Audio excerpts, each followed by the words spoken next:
El vino ya sabemos cómo se hace, pero realmente para hablar sobre César Príncipe no tenemos que hablar de cómo se hace, sino de cómo se hizo. Para ello nos tenemos que remontar no solo años atrás, sino a toda la historia de mi familia, sobre todo la de mi padre. Por eso hoy vamos a entrevistar a Ignacio Príncipe.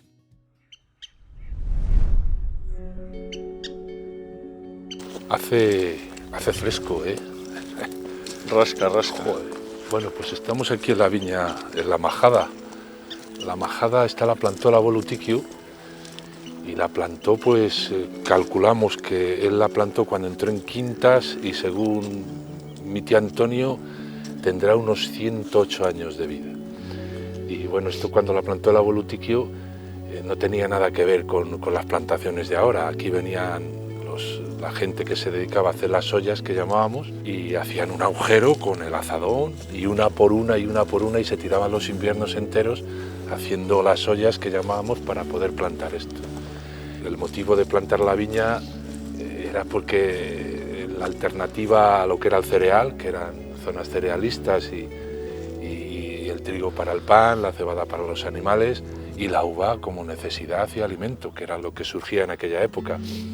El abuelo elaboraba lo que era el producto que sacaba de la viña, pero aquí no había una selección de variedades. Esta viña está plantada de una manera anárquica y hay Tempranillo, Jerez, Garnacha, era para producir y la uva que se producía se elaboraba el famoso clarete, pues se mezclaban todas las uvas, se llevaban a la bodega y con eso era una parte más de la subsistencia que había entonces, de lo que era el trigo, cebada, uva y el cochino, las gallinas y los huevos, y así se vivía. Casi lo he llegado yo a vivir, aunque yo soy un chaval, pero bueno.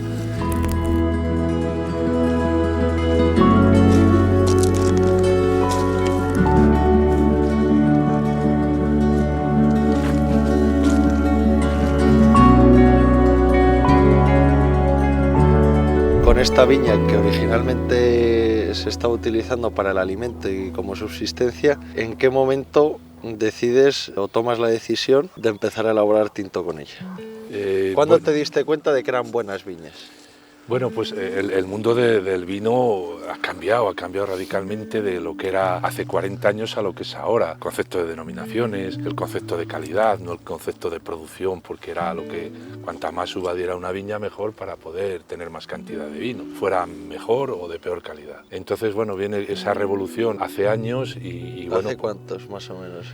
Pues bueno, yo no lo sé, nosotros empezamos a hacer el tinto en el año 2000 y bueno, pues ya la Ribera, que era una zona que ya se había establecido como zona de denominación de origen, pues ya se empezaban a hacer tintos un poco exclusivos y con otro criterio que no solamente era la producción. Entonces, ¿qué es lo que pasaba? Que nosotros teníamos aquí una viña que lo que era el Tempranillo, porque nosotros nos hemos centrado siempre en el Tempranillo, una viña acojonante, es decir, una viña centenaria, una viña autorregulada casi después de los años y el producto que teníamos aquí a nosotros nos parecía maravilloso. Y de hecho que técnicos de aquella época decían que así lo era.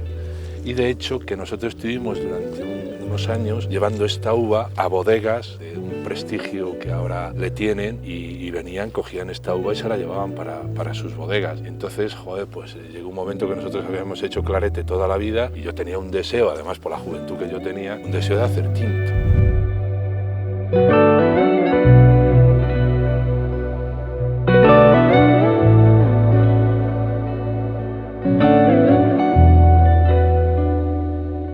¿Cuánto costaba la uva, en pesetas claro, cuando esto se hablaba de alimento y cuánto se ha llegado a pagar o cuánto se estaba pagando en pesetas en el mismo año cuando era una uva pues con pretensiones para hacer un vino de calidad? Bueno, pues yo recuerdo de chaval, lo tengo además clavado porque mi padre vendía parte de la uva y parte de la uva la elaborábamos en la bodega nuestra. Y yo recuerdo precios que me suenan así en la cabeza de 7 pesetas, 17 pesetas como un logro importante. En esa época cuando tú lo estabas vendiendo a 7 pesetas, ¿cuánto estaban pagando en otras zonas por esa uva para tinto? Pesetas pues serían 400. O sea, la diferencia era entre 7 pesetas y 400, claro. Y 400, sí. O sea, el boom era ese, sí. de que tú lo estuvieras vendiendo por 7 pesetas y otras viñas de otra zona muy cercana a esta se estaba pagando 400 pesetas. Esa era la diferencia, de ser rico a ser pobre. Sí, el valor no le da solamente la uva, es decir, yo creo que nuestra uva de aquí es comparable a la mejor uva del mundo. Si hablamos de Tempranillo, yo no tengo ningún inconveniente de presentarlo donde haya que presentarlo. Ahora, el valor que pueda tener en Cigales y el valor que pueda tener en otras zonas es disparatado, pero no por la calidad, ni mucho menos. La calidad la tenemos aquí de siempre.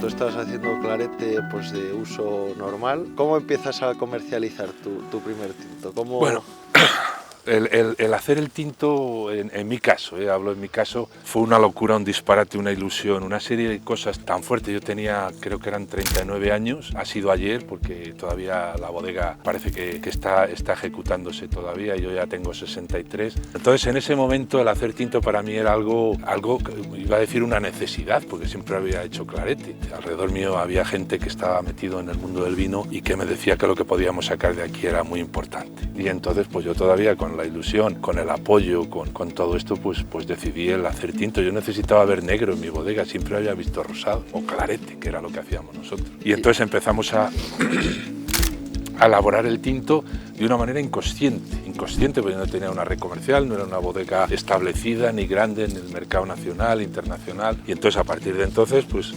empezamos a elaborar con una dificultad muy grande, porque la ignorancia a veces te hace ser atrevido. Vendimiamos la primera añada y decimos, ya tenemos el vino, ya tenemos el mosto, ya se ha fermentado, ¡ay, qué vino, qué de puta madre, no sé qué y no sé cuál! Ya, pero eso no se vendía como el rosado al mes siguiente o el clarete, había que esperar un año, bueno, pero ese año vendimiabas también y decías, pero bueno, si tengo la uva metida en la barrica y ahora estoy elaborando en un depósito y yo todavía no he sacado nada de vino de la bodega.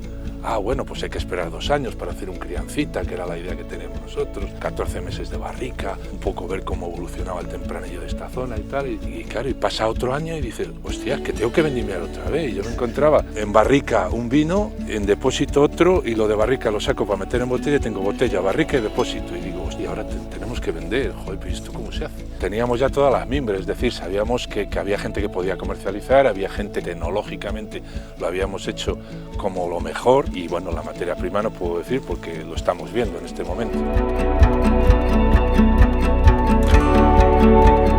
Y bueno, a partir de ahí arrancamos, y hubo una aceptación muy importante en el mercado, hubo muchos ojos puestos en César Príncipe, creo que queríamos expresar lo que era la uva de Tempranillo de nuestra zona en esa botella. Recuerdo cuando César decía que no solamente embotellábamos vino, sino que embotellábamos paisaje. Este es el paisaje que tenemos nosotros. No tenemos un paisaje de montaña, de bancales ni nada, pero tenemos un paisaje austero, un paisaje seco, un paisaje duro, un paisaje que hace carácter. Entonces todo eso que tenemos yo creo que está en la propia botella. Tú te tomas un César Príncipe, no solo es cuestión de decir qué rico está, que está principalmente tiene que estar rico, sino hay mucho más, hay todo, hay pues todo.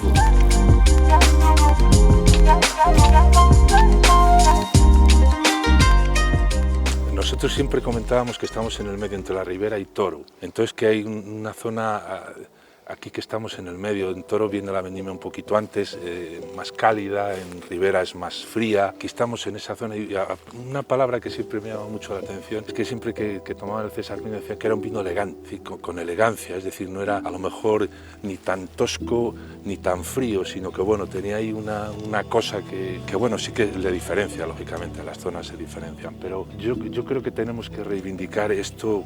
No nos hace falta estar entre montañas y que es nuestro paisaje y punto. Y este paisaje es duro. ¿Por qué se plantaba antes las viñas aquí? Esto no da trigo, esto no da nada. Claro, pero ¿cómo puede haber una viña que en agosto esté totalmente verde después de 108 años en un terreno que es de verdad desértico?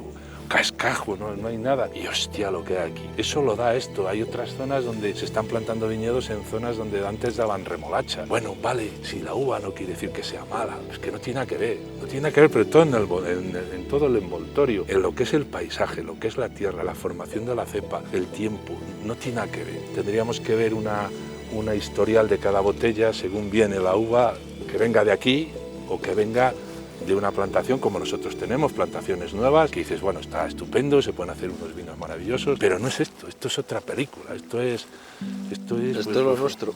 pues no sé, Jesucristo, la Magdalena, no sé, esto es otra cosa, es otra cosa.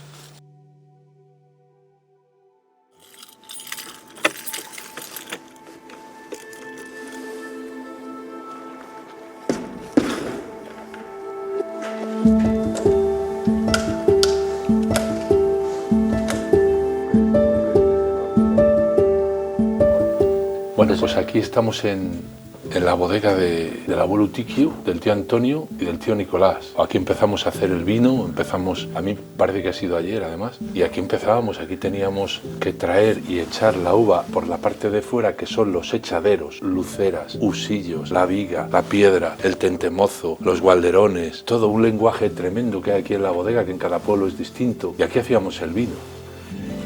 ¿Cuántos litros llegaste a hacer? Yo aquí llegué a meter 60.000 kilos de uva. Y ahí pues a horca, es decir, echabas, prensaba, y además se hacía de una manera templada, es decir, tú llenabas la prensa o hacías el pie en la viga y había que esperar. Ese tiempo que esperabas, cigarro, almuerzo, y aunque habías trabajado mucho, decías, joder, bueno, ahora ya, venga, vamos, saca. Y luego salían vinos espectaculares, porque en aquella época no sabían bueno. Y era curioso porque el vino, si salía bien San Antón y si no la Purísima Concepción, es decir, siempre te iba a salir bien. Y lo que decía la abuela de el vino no es vino hasta que no llega el dinero al bolsillo o algo así. No, el vino no fue vino hasta que a la bolsa vino. Eso es. Y primero la cuba y después la uva, es decir, el hecho del campo era doloroso, era duro. En cambio, cuando venías a la bodega era duro, pero estabas bajo teja. Y luego cuando comercializabas y hacías la pasta, era cuando realmente veías el fruto de todo ese esfuerzo. Entonces, por eso decían primero la cuba y después la uva, para no estar trabajando tanto tiempo en el campo. Pero bueno, esto es un mundo dentro de un agujero donde aquí se movía, estaba la lucera. Era tremendo.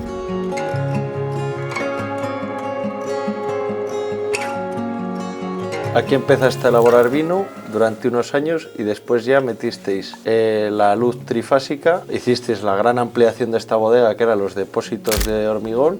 ¿Y cuánto tardaba esta viga en hacer un prensado? Pues nosotros te tirabas un día, le preparabas un pie y si le querías aprovechar, porque antes se estrujaba. Es curioso porque ahora está de moda el raspón. Yo cuando empiezo a hacer vino, pues aquí el raspón se metía en la uva porque no quedaba más huevos. Raspón y raspón. En el vídeo que tenemos con prensa de husillo funcionando, el raspón se utilizaba porque como no había en la prensa algo que rodeara la uva, si tú no ponías raspón, las uvas saltaban y se te alejaban. Entonces con el raspón sujetaban la uva y cuando se prensaba quedaba todo atado. Lo que pasa es que ahora ya no hace falta utilizar el raspón y no se ha utilizado para elaborar durante mucho tiempo y ahora está muy bien. En bromas, porque todo tiene su significado, todo tiene su método y hay cosas maravillosas que se están haciendo ahora, pero yo desde lo antiguo, por decirlo de alguna manera, la máquina que revolucionó todo el tema fue la despalilladora, es decir, quitar el raspón y solo la uva. El raspón es verde, es astringencias, es problemas, y aquí que se movía mucho con la horca hasta que se sacaba todo el líquido era complicado. Pero ahora resulta que el raspón es bueno. Los depósitos de cemento que yo he sufrido, me he metido, hemos sacado las heces desde dentro porque no, bueno, ¿para qué recordarlo? Pero bonito en el fondo. Y resulta que cuando veo yo un depósito de acero inoxidable es como cuando la Santísima Trinidad se sale entre el ojo ese que a mí era maravilloso, solo el color del acero inoxidable. Y entonces trasladamos a un mundo maravilloso. Y resulta que ahora el hormigón es bueno. Sí es bueno, yo lo entiendo, la transmisión, todo esto, pero dices, joder, yo que salí del agujero en busca de la Santísima Trinidad y ahora casi tendríamos que volver otra vez a meternos en donde está el clima, la temperatura de la bodega es estable, donde los depósitos de hormigón pueden mantener esa transmisión y se puede conservar mejor. Pero bueno, yo creo que la tecnología ha sido maravillosa. Vamos a ver los depósitos de hormigón.